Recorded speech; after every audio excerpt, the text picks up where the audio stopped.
everyone, and welcome to YUCI Talks. I'm your host, Angela Crockett, and today we have a special guest, a gentleman who I respect highly and I consider a friend.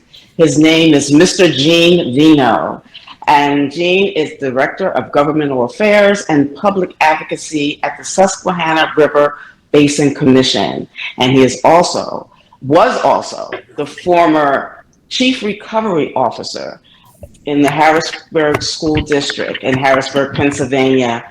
Gene Veno, welcome to YUCI Talks. How are you? Well, Ms. Crockett, what a pleasure. We always seem to be connected somehow over the years. It's over a decade that we had that great opportunity of working together for many of the students in the city of Harrisburg, Pennsylvania, on doing so many different things. And your presence and support, I'll never forget. And we stayed friends the past 10 years because of that. And I'm just so thankful that I see you now with the Youth United Council of India. What a blessing for you and for them, because I know the work you will do. And just being part of this little conversation today is really an honor for me. And I guess it's about 8:30, maybe in India time, if I may say a time. And so I would like to say, Untitled Chapter, to the students of India, Hindu, good evening. That is beautiful, and what a wonderful surprise. You never cease to surprise me. Well, you are amazing. Well, you know, I learned a long time ago that the key to any career is building and maintaining relationships. And once you have a good relationship, you continue with that relationship. And I just know that the students of the Youth Council, United Council, and I did some research, and the tremendous opportunities that they have available now, I think is just the beginning of some bright future careers coming. I really do. Thank you very much. And I know they appreciate hearing that coming from you, a man who has had tremendous success. And that's something we want to delve into, Gene. You know, talk to us. What are the responsibilities of you as the Director of Governmental Affairs? Sure. In your present role? And then please segue into what you did as a Chief Recovery Officer. Sure. You know, I always said that to communicate, you need three things, right? You need to be sincere, you need to be a good listener, and you need to be an advocate of who you represent. On behalf of the Susquehanna River Basin Commission, it's a 100-year compact. We're in our 52nd year, Angela. And when I came on board, we had to develop or improve, or I should say restore, some broken relationships legislatively. And I was brought in on not just for the financial aspect or the governmental legislative aspect, but I saw the challenge as repairing and improving relationships with the 253 legislators in Pennsylvania. And that was a tall task because of the many different hearings that took place in 2015, 16, and 17, and it had to do with a breakdown in communication. And our executive director was doing a great job, but there were some constituent issues that got into the legislative mix, and there was misunderstandings. And I said, the first thing is be sincere, but be able to communicate the issue. And I always felt that that was part of my makeup in terms of how I started in governmental affairs and continue to this day. And it's no different than what I did 50 years ago or what I'm doing 5 minutes ago. It's just being sincere with the people you meet. Never lie, be truthful. If you make a mistake, own the mistake. And if you have success, share the success. And that's one of the things that I was responsible for at the River Basin Commission, was advocating on behalf of the good work. I don't call them staff, I call them colleagues. We have scientists here, we have meteorologists here, hydrologists, engineers, and their story had to be told.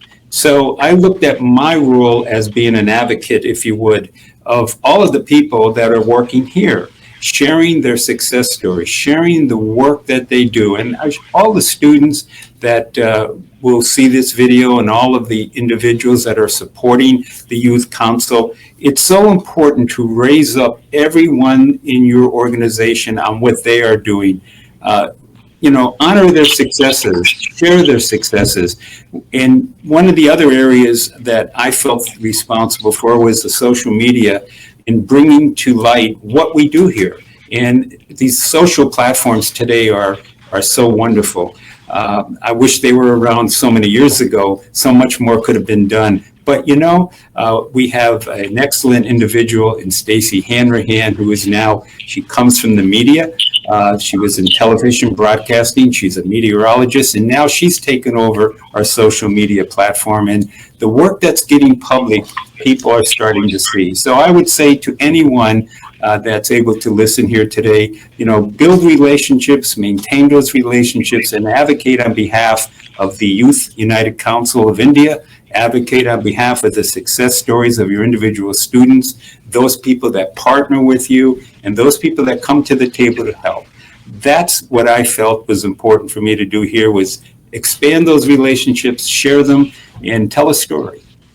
That's powerful, Gene. And that is exactly the man I met 10 years ago when you were the Chief Recovery Officer.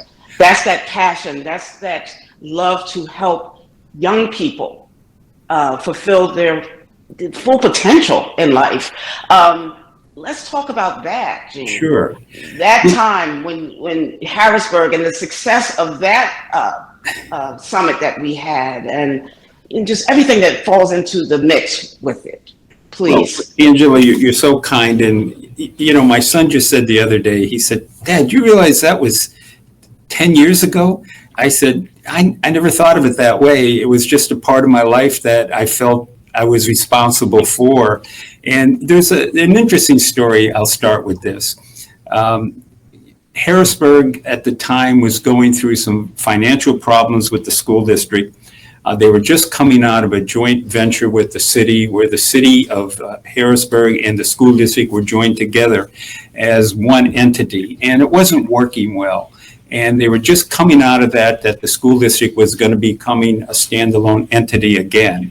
And I was in my office, and a gentleman came to me and said, Gene, you were a school director some time ago. He said, they're looking for a recovery officer for the Harrisburg school district.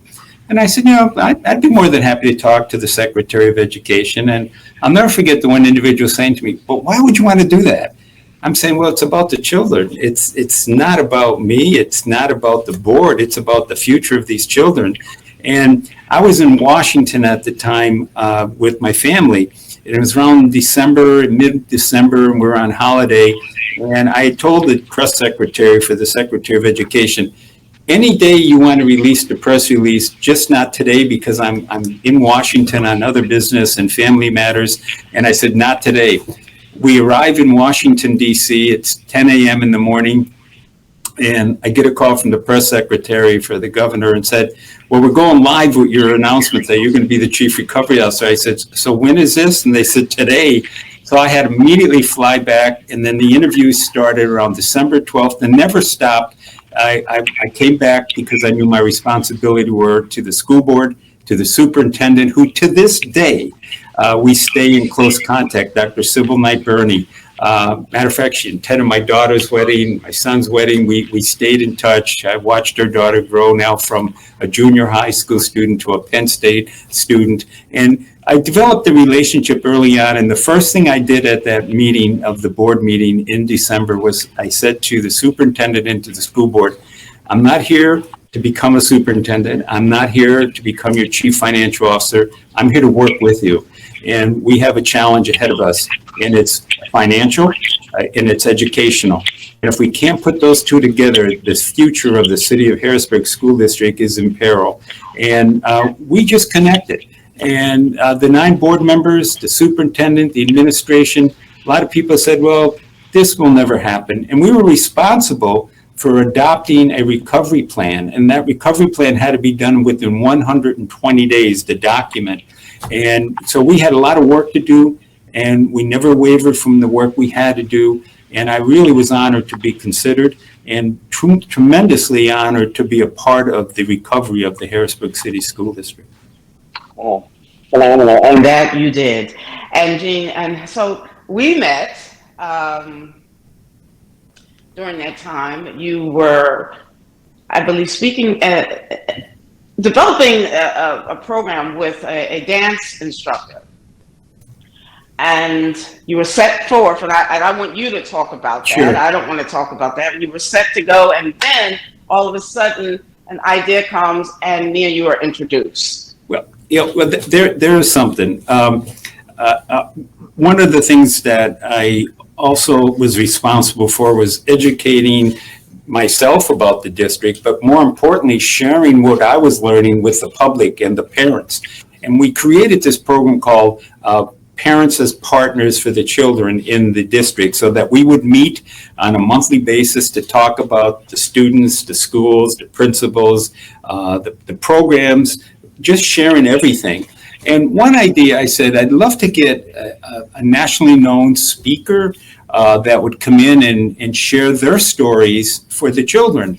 And I looked around and I was saying, now, who could we get and who could get? And then all of a sudden, someone said, you got to talk to first Angela Crockett. I said, I don't know her, but I'm open to talking to her. And you said, Gene, I have an idea, and I never met you, but you came to me with just the openness of what you are doing here today. I said, Gene, I have an idea. I said, well, what is it, Angela? She said, you're looking for a speaker.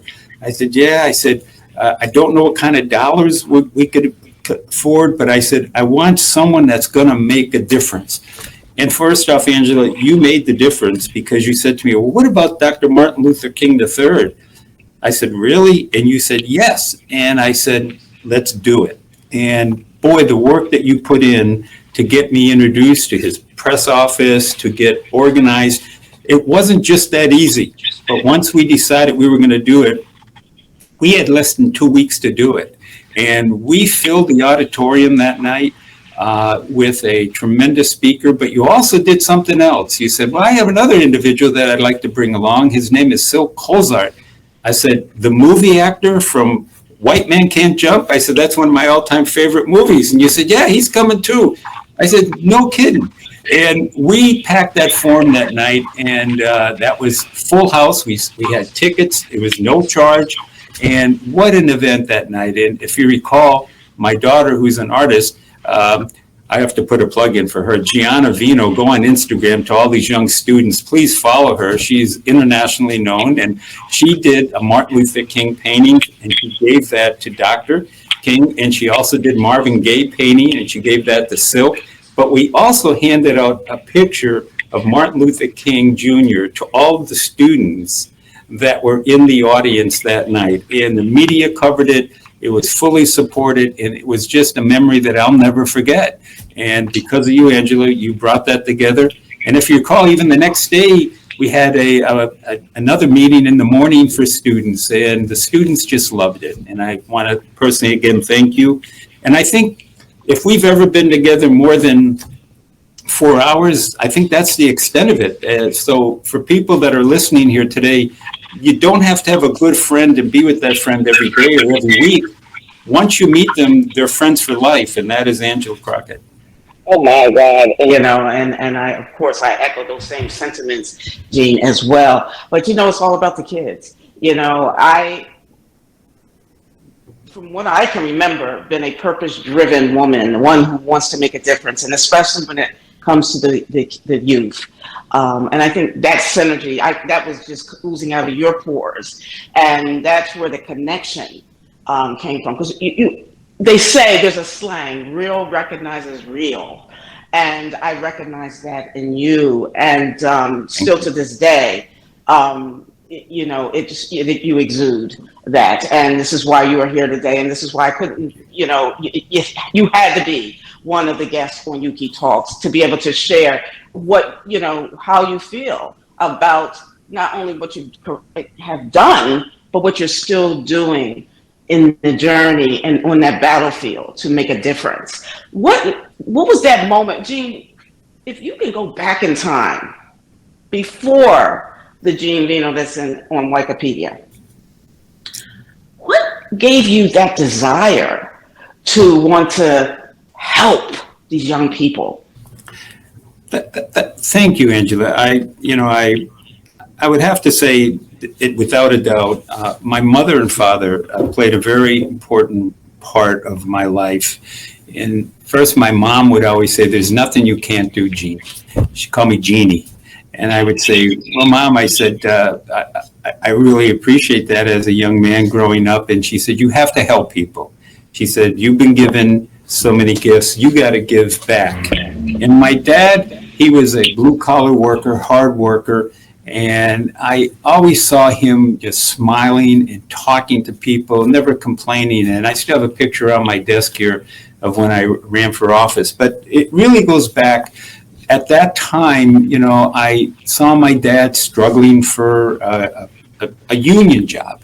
And he was supporting this candidate for mayor. And he said, "Son," he said, if this man wins for mayor, he said, "I'll probably get a union job." And I was so proud of him for telling me that. And that candidate didn't win that night. And I'll never forget, I was 8 years old. And he had said to me, he said, "Well, we're watching the news, WDAU of Scranton. Tom Powell was the news director." And he said, "Well, I'm sorry to say that this gentleman did not win for mayor." And I said, "So what does that mean, Dad?" He said, "Well, we got to go outside and take the sign down because," he said, "I'm probably not going to get that job now." And I said, "Really?" I said, "That's how politics is?" And he said, "Well, yeah, you got to support the party and then they support you." And I said, "It shouldn't be that way."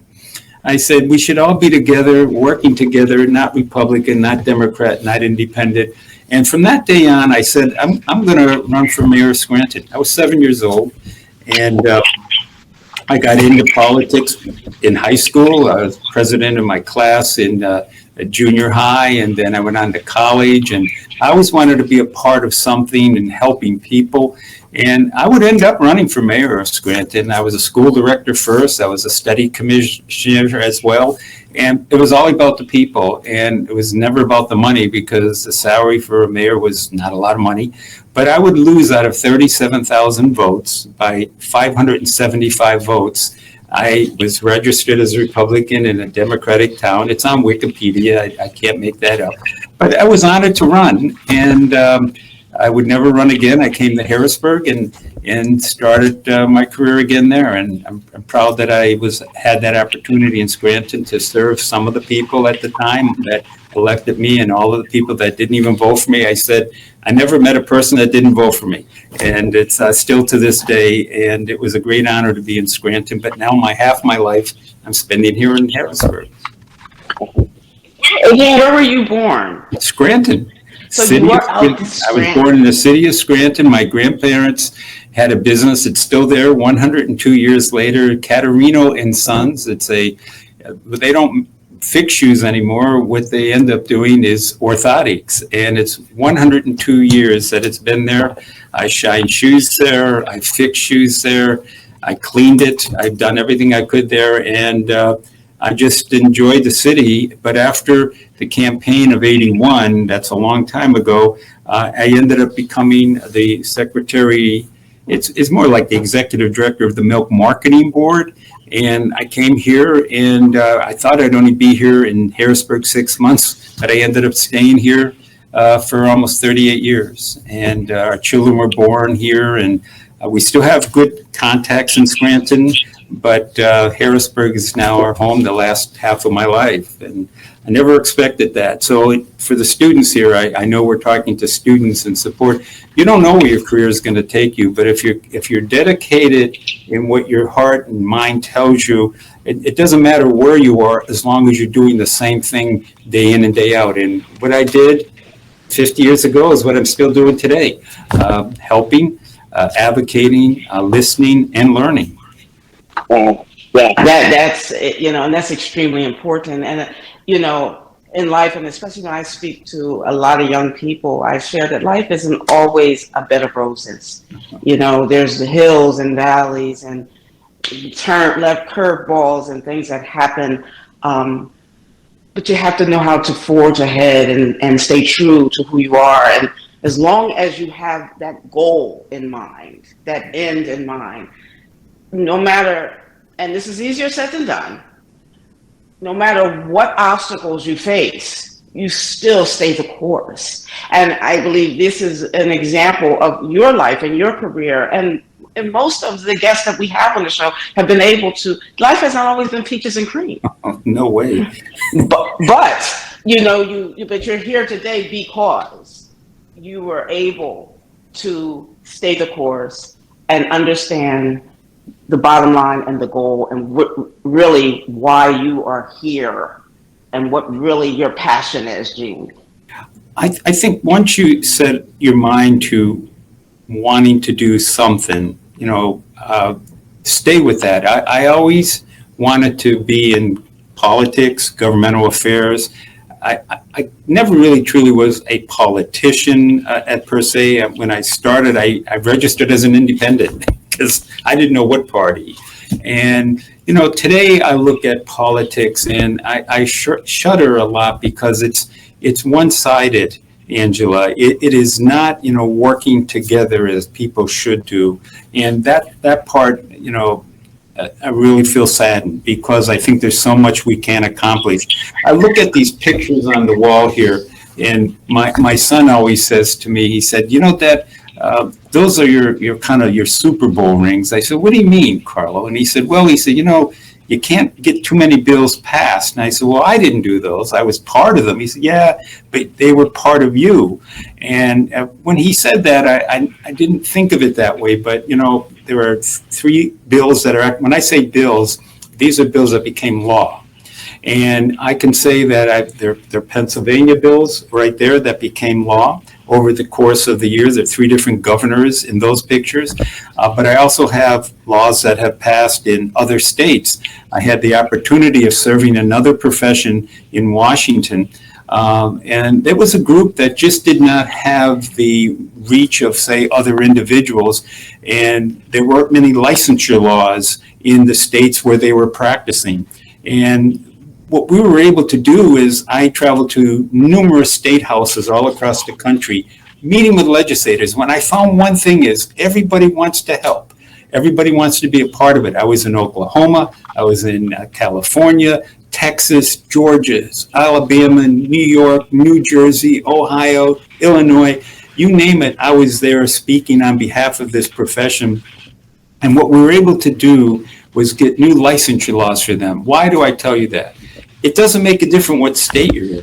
But if you go back to the 3 principles that I said, be sincere, communicate and advocate and listen to the best when you communicate.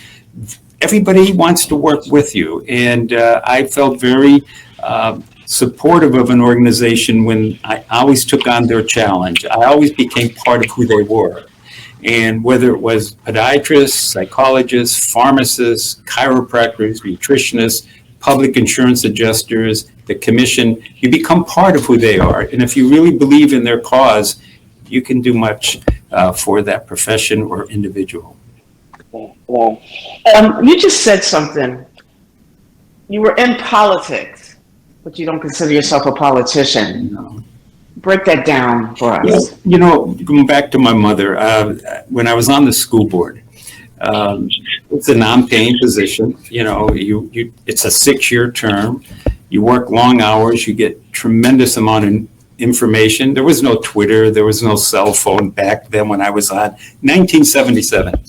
And I ran for the office and I cross-filed. By that, I meant I was a Democrat and a Republican ballot. I won both.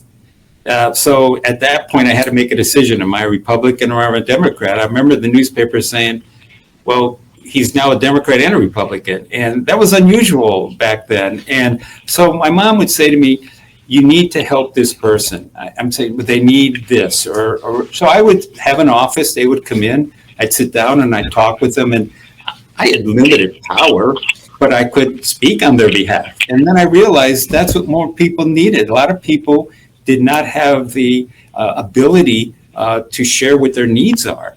And I would become kind of a voice for them. And that's what my mom always said. You need, if you go back to what I said early, you've been given so much, you got to give back more. And I always felt that that's what I did in my life. And I think that's why I wasn't a politician. But for the students and all listening here, the definition of politics is the art of working with people. And that's what I saw myself as being, the art, not so much, it was the art and the science. And I still to this day, you know, people look at me here and say, well, how did you make that friendship with this guy that really didn't like us? I said, you know, you learn about what they like and you be sincere about what you like. And sometimes you're going to connect and sometimes you won't. But I would have to say that when I was in Harrisburg, I share this with you. They said, you're the most positive white guy I've ever met. And I used to get, I would joke because I had white hair and here I am in the Harrisburg City School District. And, but I really believed in what we were doing. And I'll never forget the other honor I had there was when the 9-member board voted unanimously to adopt a plan. And that was the only plan in the Commonwealth of Pennsylvania that was really voted upon by a large school district and adopted. And so that said something to the board and to the superintendent and to all. I was very honored to be a part of that. Historic. What, and you've said a lot. Well, thank you came from a place of where I think it's paramount that not just the young people, but we all hear what it means to be in politics. I love it, and not a politician. What else would you share with the young people that would aspire to walk this walk that you have walked, whether it be politics or corporate America or an entrepreneur as you are? Well, you know, I always say that if you believe in something, you could achieve it. I mean, simple, right? Believe it, you could achieve it.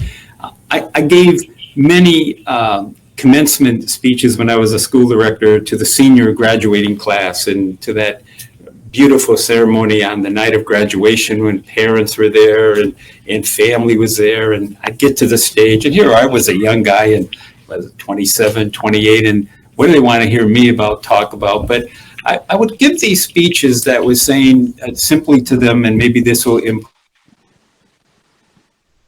to your students and your colleagues, Angela, was that as you start packing your bags to go on your vacation upon graduation, start packing your thoughts on where you want to be in your future. Start packing your thoughts today because yesterday is gone, today is now, but the future is where you need to be thinking.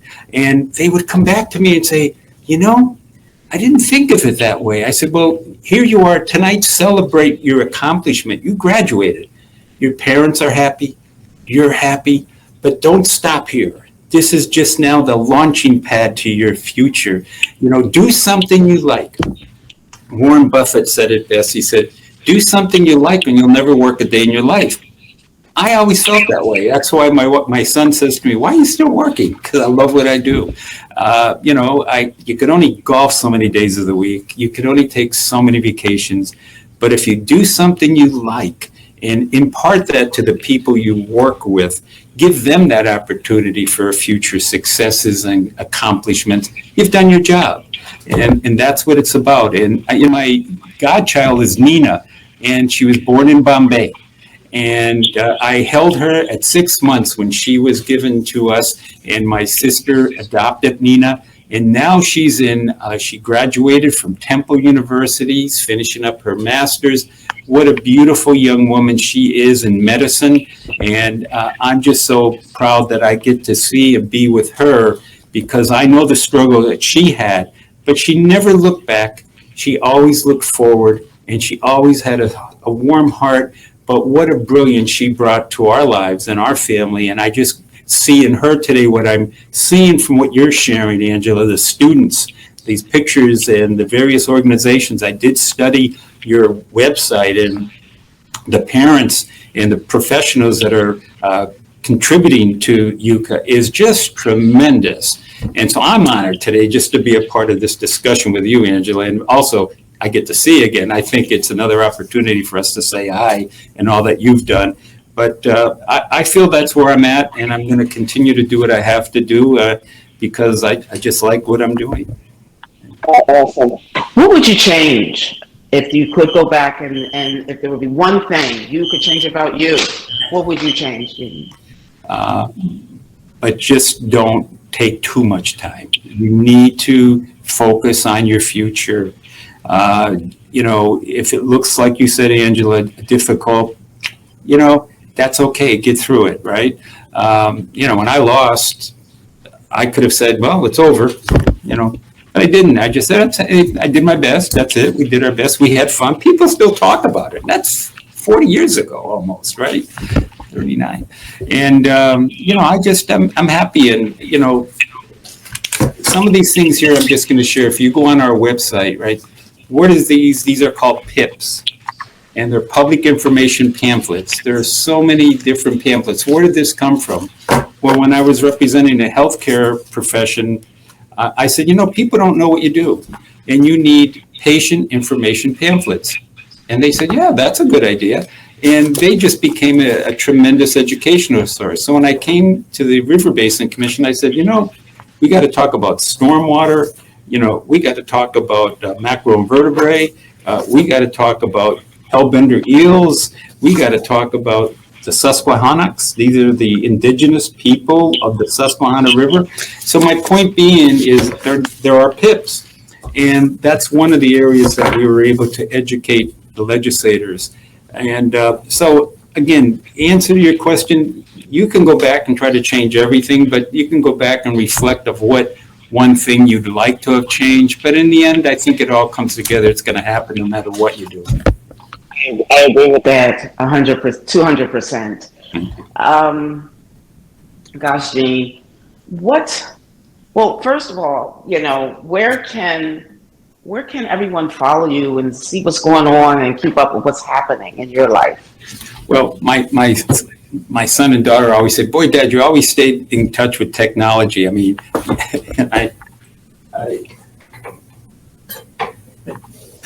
I had the first BlackBerry. I had many BlackBerries, and and they're all gone now. You don't use BlackBerries, but I always liked these little BlackBerries. Why do I share that with you?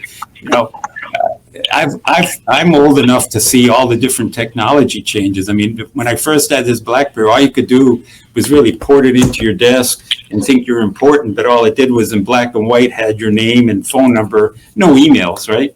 And then, things change. You get your different emails, and now the technology. And I just feel that over the years, you continue to learn and grow. Don't be afraid of technology. Don't fear it, embrace it. And, I do. And, so you can follow us on Twitter. You can follow us on LinkedIn. We don't do Instagram. I don't. And I don't do TikTok, and I don't do all these other ones. I do the two social platforms. And matter of fact, I don't even do Facebook anymore. I did it early on only because family pictures and things, but I didn't want to know when somebody's going to get a Starbucks. I don't need to know that. It was taking too much of my time, so I got rid of that.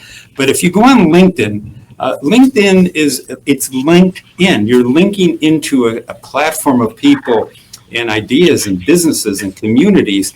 And my son said, why are you on LinkedIn? I said, well, I'm not looking for a position or a job. It's just that I'm linking what I do. You can go on there today with the things. You can see the history of some of the posts and pictures that we've done. And it's so LinkedIn and Twitter are the two social platforms that I'm using currently. And again, it's all about education. People kind of hit like and they do this. I want to share a unique personal story though about prior to social media. I think this will be good for the students and for the general population listening, Angela. And I think you'll really key in on this. When I did run for mayor in 1981, there was this gentleman by the name of Angelo Craig.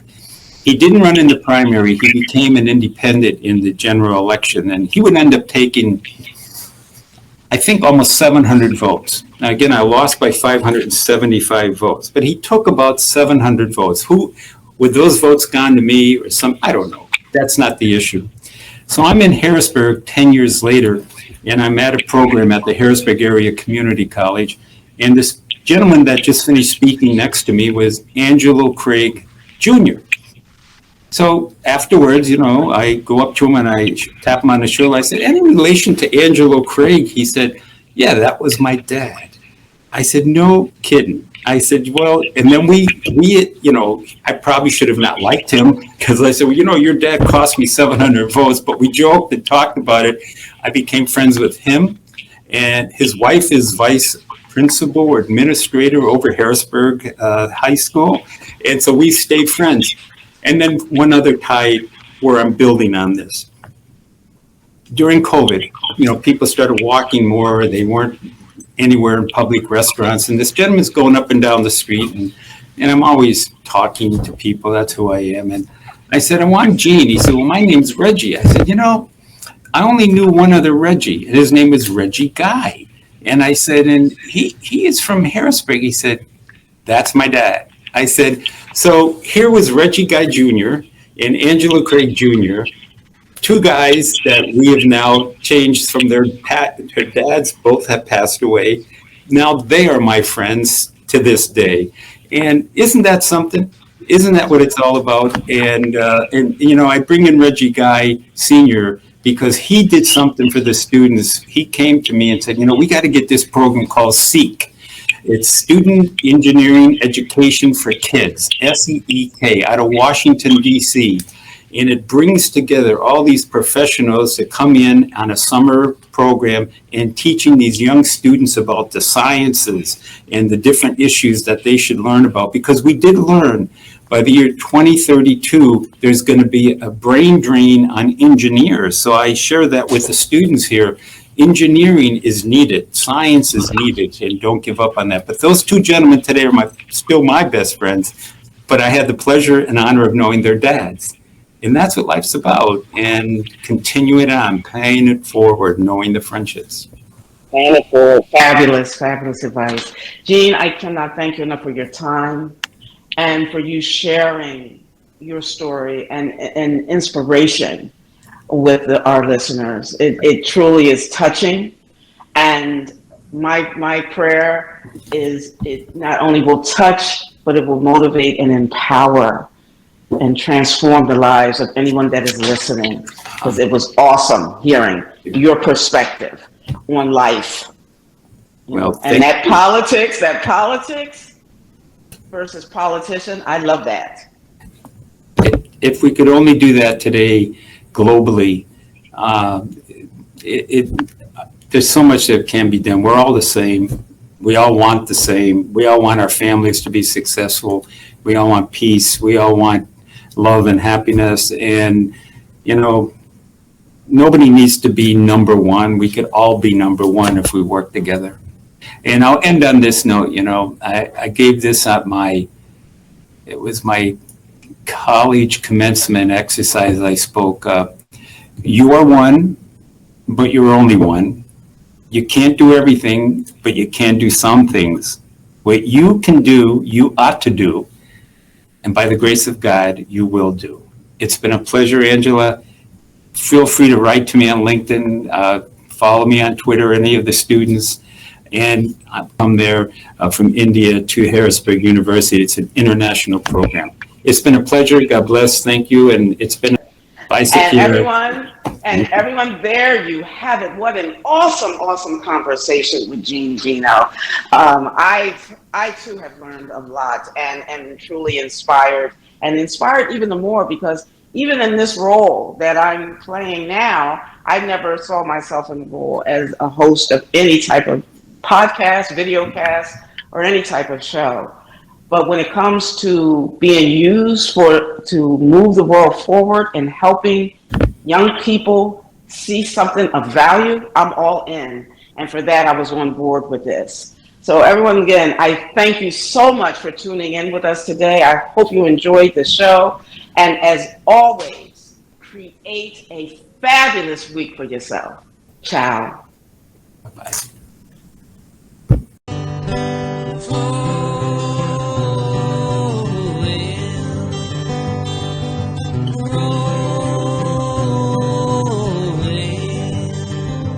River keeps flowing. she keeps rolling.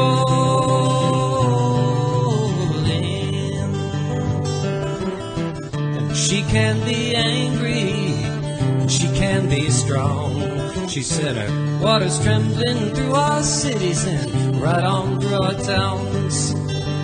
Sometimes she's like a child who must have her way, just like the people who came to her shores realized they had to stay. The Susquehanna River keeps flowing along. The waters will remain long after we're gone, and her name it shines like water as it rolls off the tongue. High in New York State to the Bay in Maryland. From high in New York State to the Bay in Maryland.